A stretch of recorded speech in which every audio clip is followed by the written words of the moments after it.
तो दोस्तों स्वागत है आपका एक और नई वीडियो में। आज मैं आपको क्लास 10th के गोदली भाग 2 के गद्य खंड पाठ 1 श्रम विभाजन और जाति प्रथा के सभी प्रश्न उत्तर को करवाऊंगा। मैं वादा करता हूं इस वीडियो को देखने के बाद आपको इस पाठ से एक भी प्रश्न ऐसा नहीं होगा जो आपको ना आए। वीडियो में आगे बढ़ने से पहले मैं आपको बता दूं कि अगर आपने इस पाठ की कहानी वाली वीडियो को नहीं देखा है तो वीडियो को जरूर से देख लें। दोस्तों उस वीडियो में हमने इस पाठ की पूरी कहानी को कार्टून में बताया है, जिसे देखने के बाद आपको इस पाठ से दोबारा कोई भी क्वेश्चन ऐसा नहीं होगा जो आपको ना आए। तो दोस्तों अगर आपको इस वीडियो को देखना है तो लिंक डिस्क्रिप्शन में आप जाके देख सकते हैं। तो वीडियो में आगे बढ़ते हैं। तो दोस्तों इस पाठ के लेखक डॉक्टर भीमराव अंबेडकर हैं, जिनका जन्म 14 अप्रैल 1891 ईस्वी में महू के मध्य प्रदेश में एक दलित परिवार में हुआ है। ये पढ़ने के लिए अमेरिका और इंग्लैंड गए थे और कुछ समय स्वदेश में भी वकालत की थी। इनके जीवन के प्रमुख व्यक्ति 3 हैं,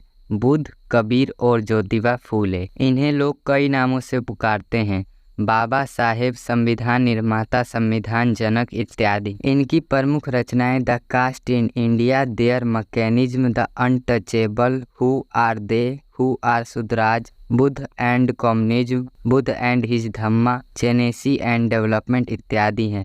यह सब आपकी परीक्षा में 1 नंबर के क्वेश्चन में पूछा जाता है। दोस्तों इनकी इतनी सारी रचनाओं को याद करना बहुत आसान है। आपको बस ये याद रखना है कि जो भी हमारी जाति से रिलेटेड होगी वो सब डॉक्टर भीमराव अंबेडकर द्वारा लिखी हुई रचनाएं होंगी। तो दोस्तों आप लोग ऐसे करके याद रख सकते हैं। इनकी संपूर्ण वाङ्मय 21 खंडों में प्रकाशित होती है। दोस्तों इनकी एक प्रसिद्ध किताब एनिहिलेशन ऑफ कास्ट जो अंग्रेजी में थी, उसका हिंदी रूपांतरण ललई सिंह यादव ने किया था 1936 ईस्वी में। इनकी मृत्यु दिसंबर 1956 ईस्वी में दिल्ली में हुई थी। श्रम विभाजन और जाति प्रथा पाठ भीमराव अंबेडकर के प्रसिद्ध भाषण एनिहिलेशन ऑफ कास्ट से लिया गया है। दोस्तों इसका मतलब हुआ कि जो ये पाठ है ये एनिहिलेशन ऑफ कास्ट के भाषण से लिया गया है।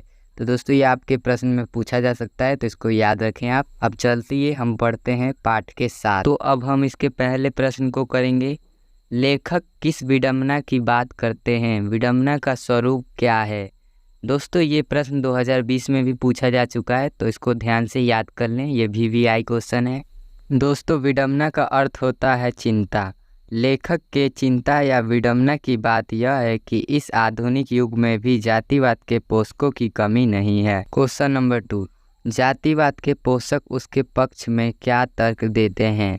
जातिवाद के पोषक उसके पक्ष में तर्क देते हुए कहते हैं कि कार्यकुशलता के लिए जातिवाद आवश्यक है और जाति प्रथा श्रम विभाजन का दूसरा रूप है, इसलिए इसमें कोई बुराई नहीं है। क्वेश्चन नंबर 3 है, जातिवाद के पक्ष में दिए गए तर्कों पर लेखक की प्रमुख आपत्तियां क्या हैं? जातिवाद के पक्ष में दिए गए तर्कों पर लेखक की प्रमुख आपत्तियां यह है कि जाति प्रथा श्रम विभाजन के साथ साथ लोगों का भी विभाजन कर देता है। श्रम विभाजन सभ्य समाज की आवश्यकता है, परंतु किसी भी सभ्य समाज में कार्य के साथ साथ लोगों का विभाजन सही नहीं है। क्वेश्चन नंबर 4 है, जाति भारतीय समाज में श्रम विभाजन का स्वाभाविक रूप क्यों नहीं कही जा सकती?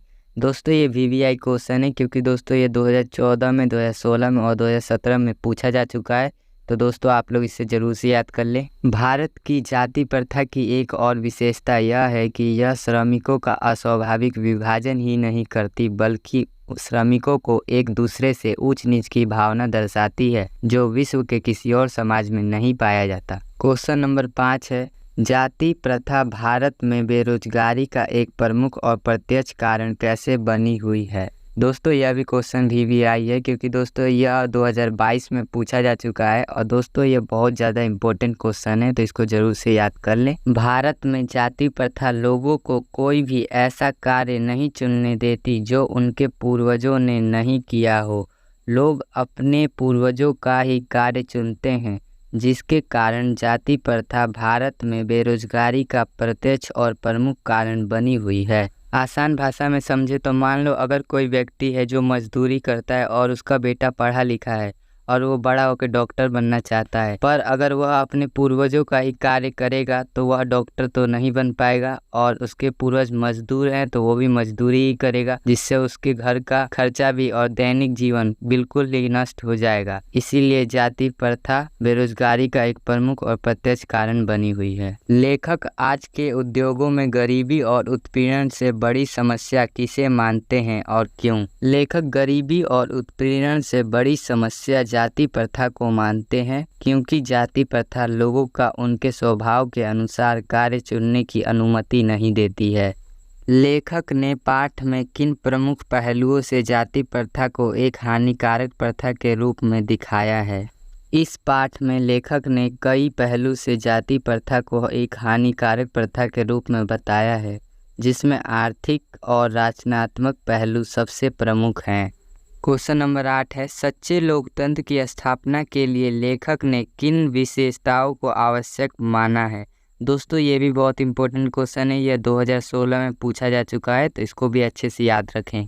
सच्चे लोकतंत्र की स्थापना के लिए लेखक ने लोगों के बीच दूध और पानी के मिश्रण जैसे भाईचारे को आवश्यक माना है। दोस्तों वीडियो पसंद आई तो वीडियो को एक लाइक करें, चैनल को सब्सक्राइब करें। दोस्तों यह जो चैनल है इस पे दोस्तों क्लास 10th हिंदी के सभी क्वेश्चन आंसर आपको मिल जाएंगे, और दोस्तों उनकी जो कहानी है वो हम कार्टून में बना के दिखाते हैं, तो दोस्तों आप लोग ज़रूर से देख लेना और चैनल को सब्सक्राइब कर लेना। Thank you for watching.